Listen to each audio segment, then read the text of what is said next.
Este video, el tema para la práctica es combinación de fuerzas. Los objetivos para esta práctica es determinar la fuerza resultante de la combinación de dos fuerzas por el método del paralelogramo y el cálculo directo, determinar la magnitud y dirección de la suma de dos fuerzas, comparar los resultados de fuerza resultante entre dos diferentes métodos y comprender los conceptos básicos de fuerza y la relación entre fuerza y masa.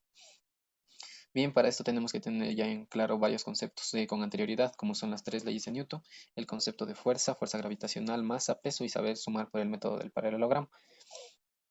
Los materiales a usar son los que podemos ver aquí.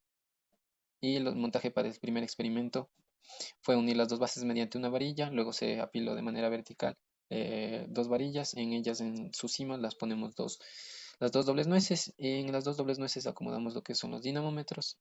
Luego en el portapesas hacemos un nudo con un hilo y este lo ajustamos en las puntas de cada dinamómetro y verificamos que formen un ángulo de 20 grados, luego de 30, 40 y 50 grados. Y medimos la fuerza que hay en cada dinamómetro y el ángulo que forma cada hilo con el dinamómetro y los anotamos en una tabla, como lo podemos ver aquí. Aquí si nos damos cuenta para cada ángulo, como el de 20, el de 30, los ángulos que medidos son iguales. Entonces, para aquí entra la parte 2 del experimento 1, que es bajar un poco la altura de algún dinamómetro y con ello varían los ángulos y las fuerzas. Y esto es para darnos cuenta de cómo puede variar la fuerza resultante.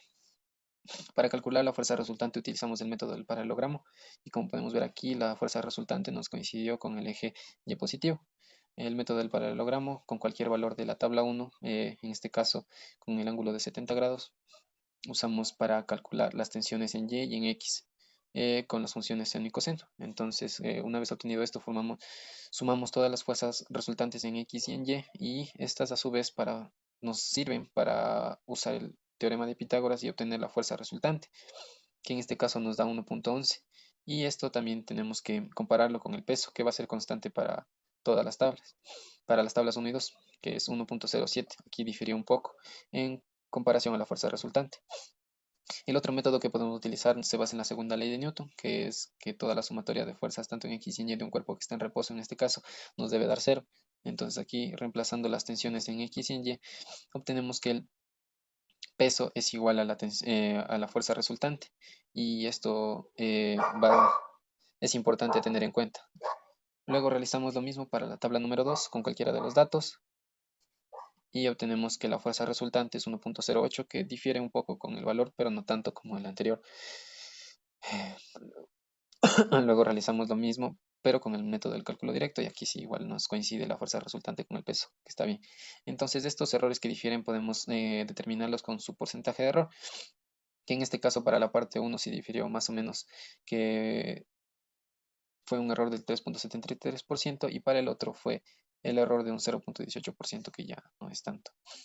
Y para el segundo experimento debemos realizar el montaje, que podemos dejar la misma base como estaba y solo acomodamos las dos varillas de 10 centímetros de manera vertical y encima de ellas ponemos los dinamómetros y los agarramos de manera que quede como está en la imagen y verifiquemos que marquen en 0 newtons cada uno. Entonces ahí solo variamos cada 2 centímetros y medimos las fuerzas que nos da los dinamómetros, tanto en el uno como en el otro, y obtenemos la tabla número 3.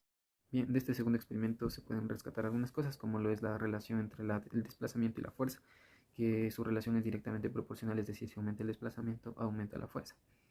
También la razón por la que el dinamómetro no se mantiene su posición después de ser soltado es debido a un fenómeno físico conocido como elasticidad.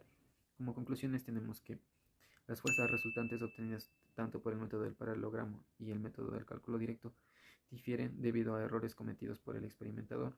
Puede ser errores en la toma de medidas o a su vez también errores en los instrumentos. Además, las magnitudes de la fuerza resultante y el peso son las mismas pero tienen dirección contraria. Saber que la fuerza es la capacidad de mover o deformar un objeto y esta es directamente proporcional a su masa, ya que si aumenta la masa, aumenta la fuerza y viceversa.